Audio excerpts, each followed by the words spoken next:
everybody. I will be talking through Apache Arrow. I'm going to start with just a quick overview of kind of what it is, what it's trying to do, some of the things that are sort of a part of it. And then I'm going to go into some pretty detailed sort of thinking about how we have used Arrow and some of the things we've learned in terms of how to solve certain engineering problems when you're working with Arrow and sort of some of the solutions we came up with.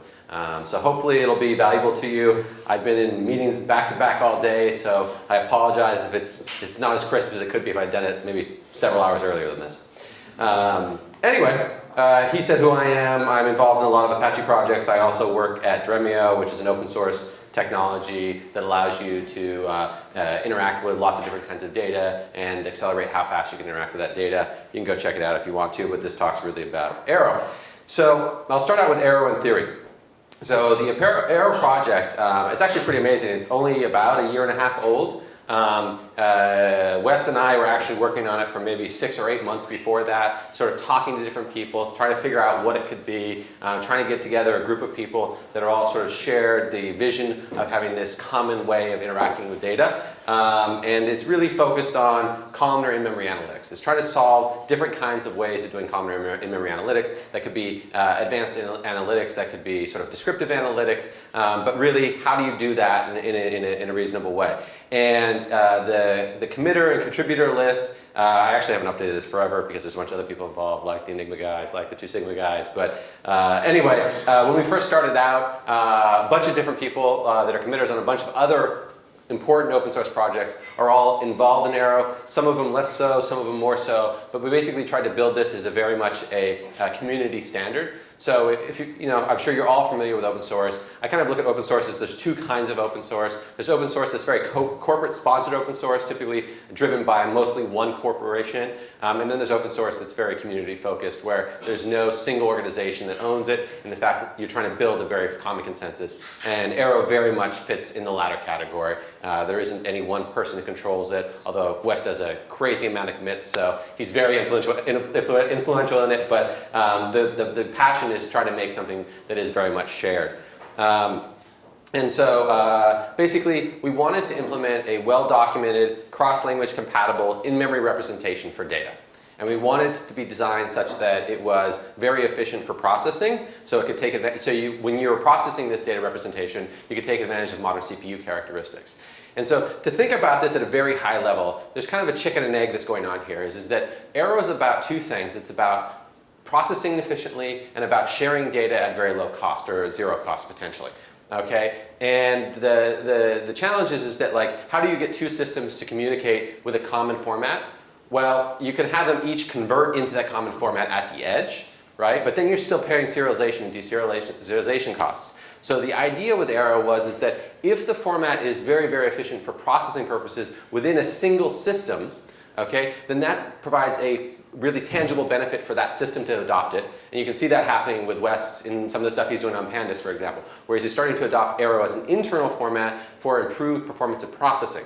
Okay, but the second benefit that happens is as multiple systems adopt that representation of data, then all of a sudden those systems can share the data at very, very low cost, and possibly in shared memory at 0 cost. And so that's really what Arrow's about. And so it's designed to be, it's a library. It's not a system that you install. It's a library used by many different types of systems. And it's designed to be embedded in executions, analytics engines, storage layers, whatever the case may be. What is the actual representation itself? Well, it's what I would describe as a shredded, nested data structure. And so each different field inside of a complex data structure is in a separate piece of memory, and potentially multiple pieces of memory. It's designed specifically so you can be random accessible. So if you think about formats that are on disk, typically formats on disk, you have to read them linearly. So as you're working through individual records, if you want to get to the 100th record, you have to read the first 1 through 99. Or maybe you can skip through the first 50, but you're going to have to read the next 50 in order to get to the right value, because the offsets are not guaranteed. In Arrow, that's not true. Arrow is designed specifically to be random accessible, so you can always jump to it. You always know where a particular record is in a particular memory location. So you can calculate that in your code in a very straightforward way, so you always know where to get data.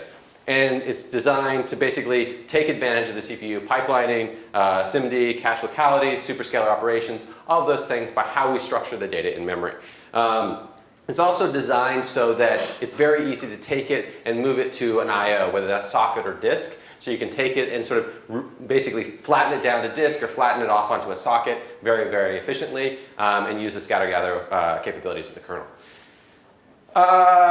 So I talked about the fact that this is about processing and sharing. So if you think about how systems work today, basically most systems have different ways of representing data. And so whenever you're moving data between any two systems, you have to basically convert the data from the internal representation of data to a version that it uses on the wire, and then sends the data across the wire. Then you suck the data through some kind of cell-level API to interact with it on the other side and convert it into a different format. Right? And so you actually have copy and convert on the sending side most likely, and copy and convert on the receiving side. And so every time you're moving between systems, that becomes very, very expensive. And so why this is a big problem is if you think about sort of where we are today versus where we were, say, 20 years ago. 20 years ago, people kind of did analytics in monolithic systems. I might do all my stuff in Oracle with some plugins of some machine learning stuff or something like that. Today, there are lots and lots of different tools. But what's happening is because the cost of moving data between different contexts is so high, you still kind of get drawn into this approach of let's do it more monolithically, when really what you want to have is a very loosely coupled ecosystem.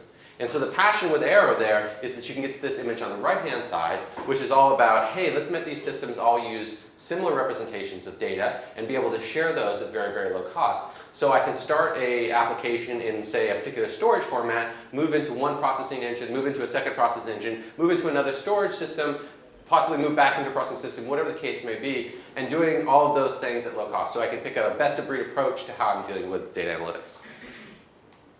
The other thing that it provides a potential benefit, and this is something that we're getting to, you can't use Arrow today to do this, is that if you think about processing of a data set today in memory, when most likely you might pin the files in memory or something like that, and then every time someone wants to interact with the data, they basically read the file in memory and then turn it into an internal format for processing purposes. Right? If the data is in a representation that is processable without change, then that means that potentially many different applications or many different users can interact with the same data at the same time. And that ultimately, we hope, will mean that you can have substantially larger hot data sets because you only have to have one copy in memory instead of a copy for every user and for every application.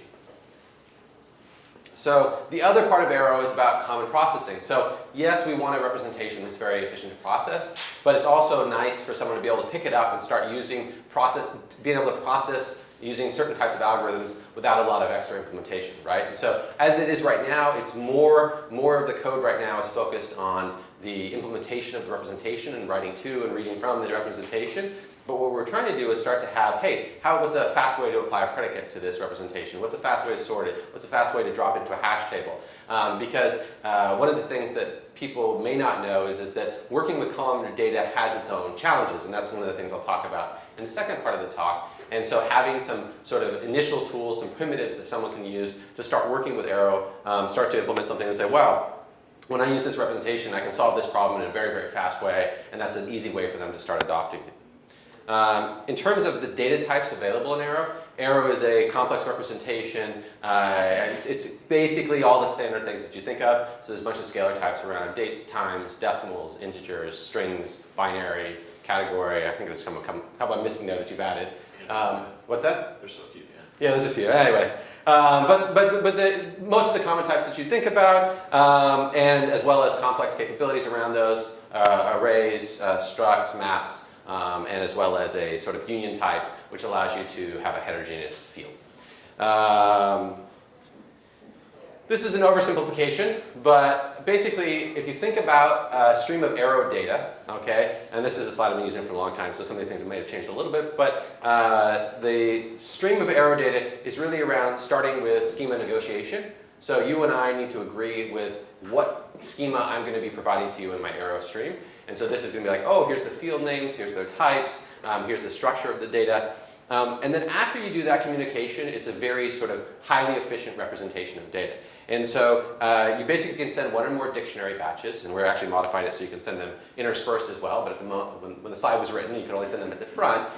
Basically, a dictionary batch that says, hey, for this field, I know I told you that this is the structure. I'm going to send you the values for that structure, but in the data, it's actually going to be integers.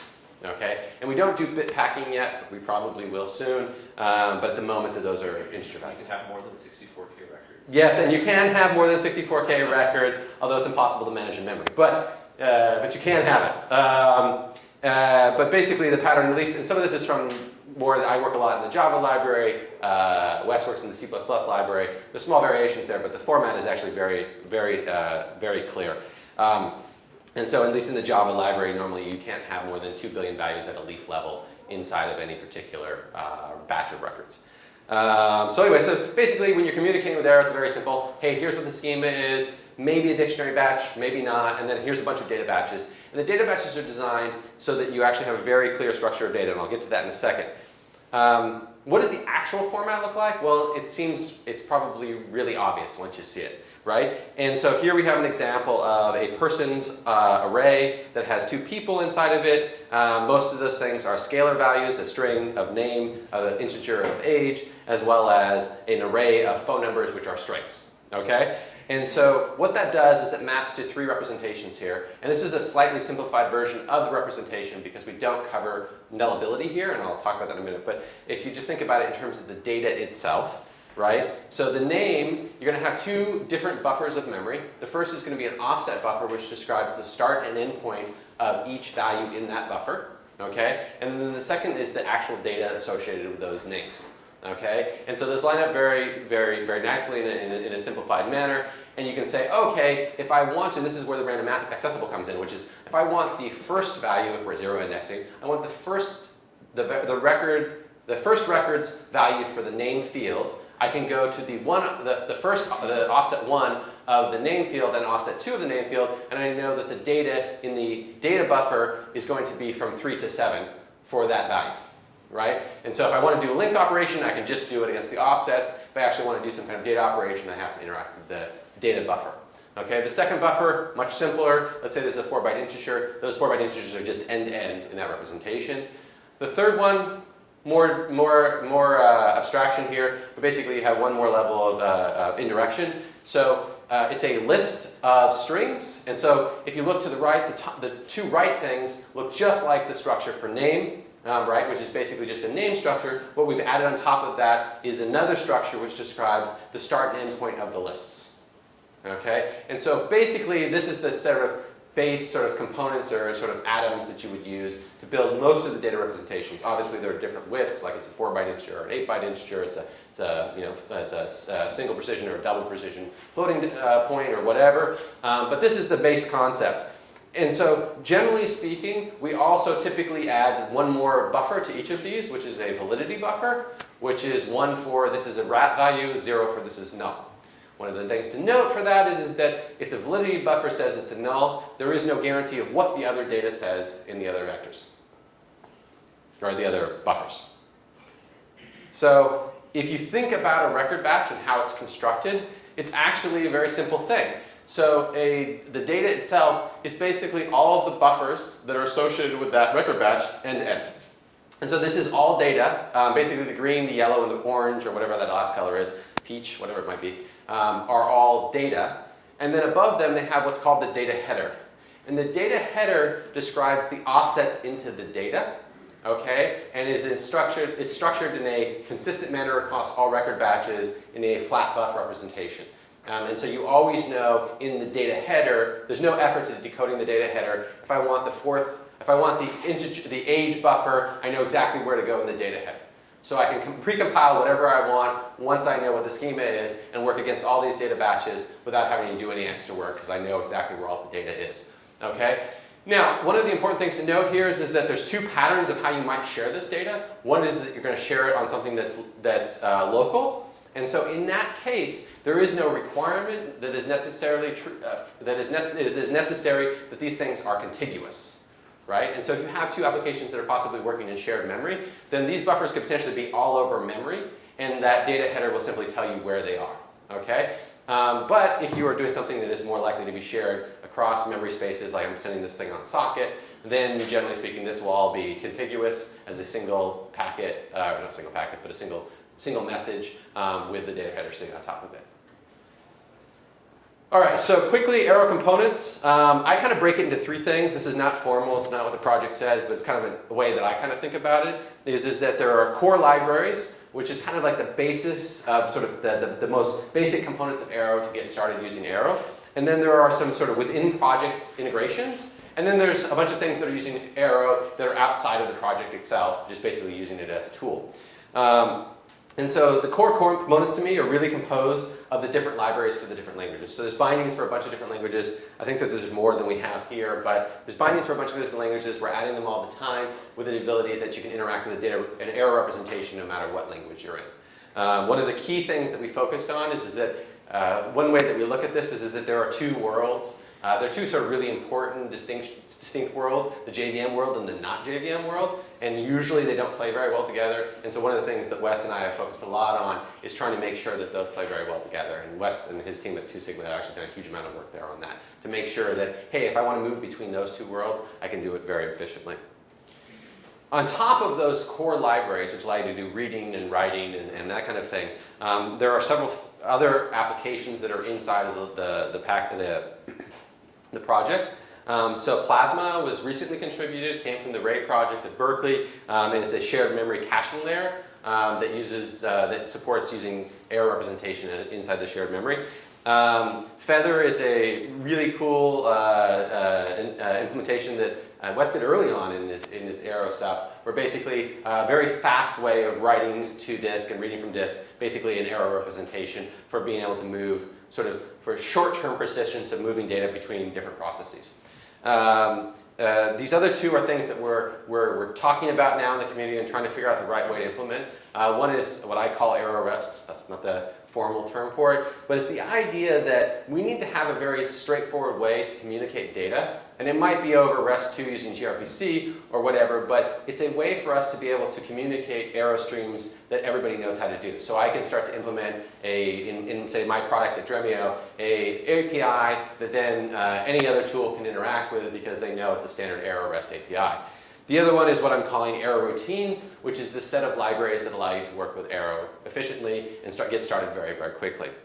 So moving up to the next layer. So who's using Arrow today? Well, there's a lot of different places. So Pandas, as I mentioned earlier, Wes is using that extensively internally to improve performance of a bunch of operations. There's the GPU Open Analytics Initiative, which is a mouthful, and libGDF, but it's basically a GPU data frame that a number of different people are using to basically use Arrow as the way that you represent data on GPU in GPU memory. The Parquet project uses it extensively. If you read and write from Parquet in C++, you are using Arrow as the intermediary there. Spark, actually, there was a blog, I think yesterday or the day before, about Databricks. A bunch of people at 2 Sigma worked very hard, and actually some people at IBM and a couple other places worked very hard at integrating Spark and PySpark capabilities to allow us to serialize data from Spark context into Python much, much more quickly. And that just got dropped into, I think it merged like a month ago, but it'll formally be in the 2.3 release, which is I think at the end of the year. And then lastly, the project that I work on, we built everything on top of Arrow. So we are an open source project, you can check us out on GitHub, but we actually do a bunch of different things on top of Arrow. And I'll talk a little bit about some of the algorithms in the second part of my talk about how we use Arrow. So Arrow in practice. So at Dremio, we built a execution environment for working with data that's built entirely on top of Arrow. So the only internal representation of data is an Arrow representation of data. And we call the engine Sabo, or Sabo, which if you don't know is a shoe, but it's also a shoe for a bullet or a small cross-section bullet in a large barrel to make it go faster, which we think of as a fast way of making Arrow. Anyway.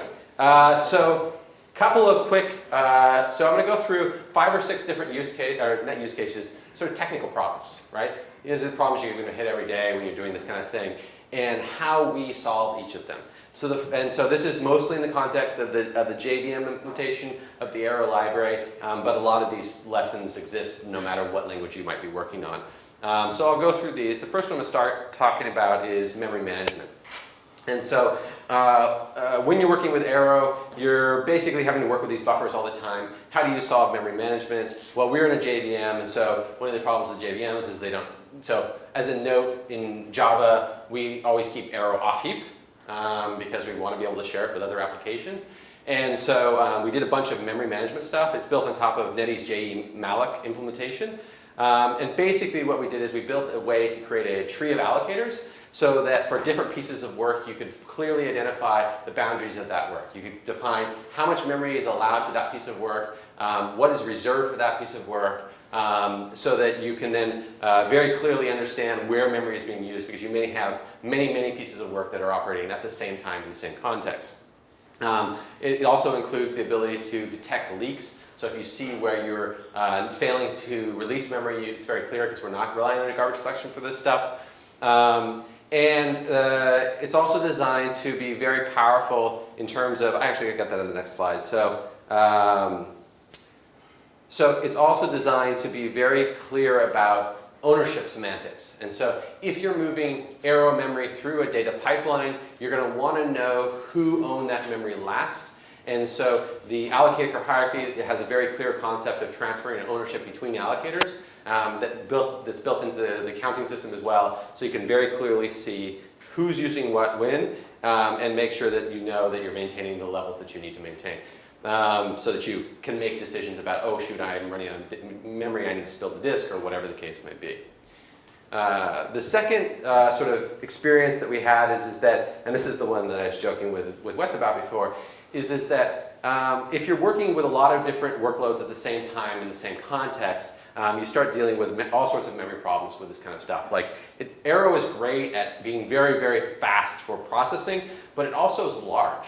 So the reason that things are smaller on disk is we use compression, and we don't support random accessibility and various other things. And so when you do some things to make it really good for processing, then it can be larger in memory than it is on disk. It typically is larger in memory than it is on disk.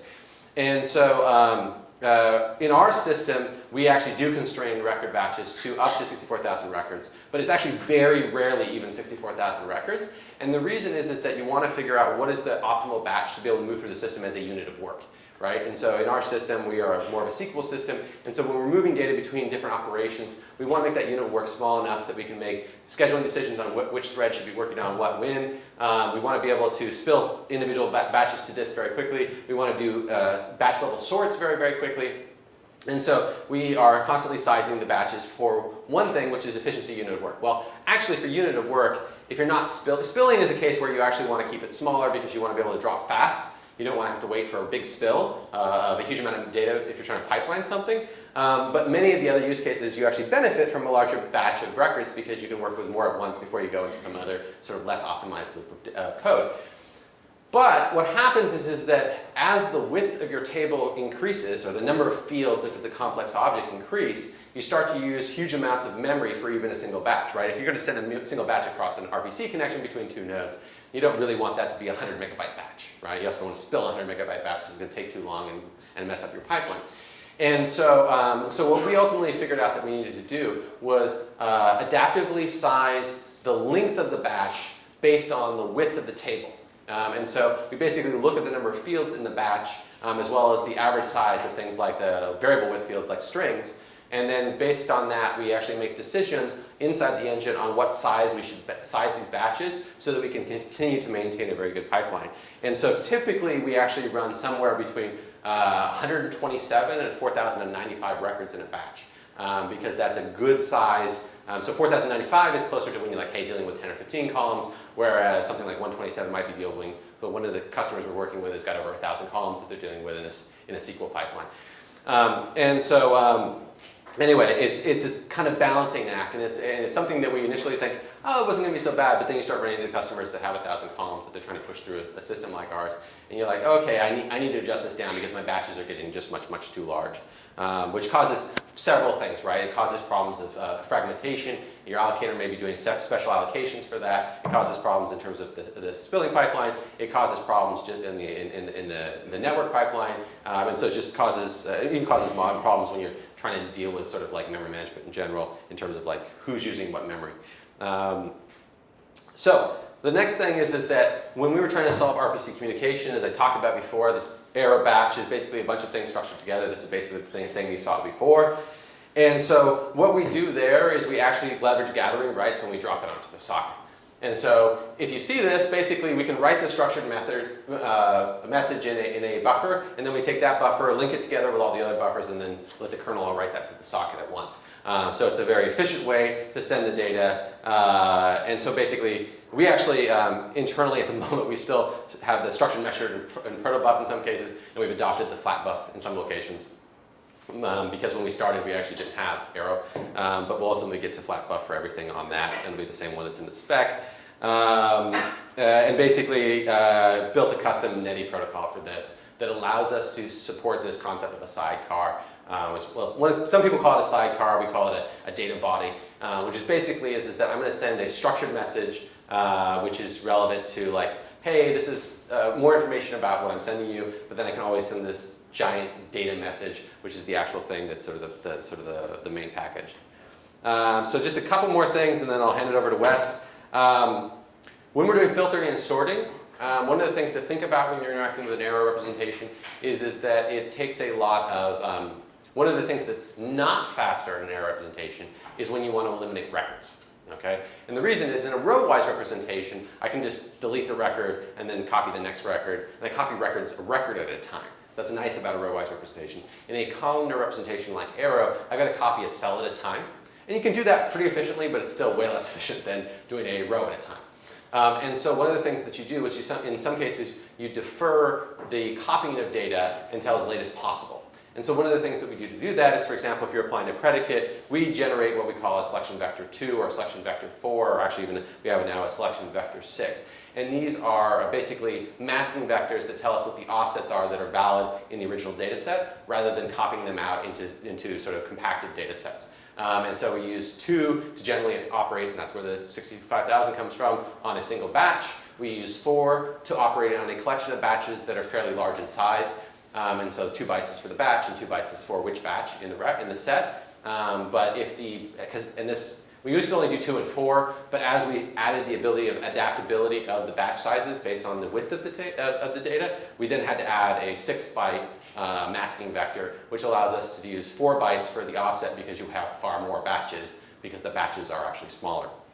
So that's one of the things that we do to solve sort of filtering. We actually use that for sorting as well, so you do basically a pointer sort against the masked data rather than interacting with trying to move the individual cells.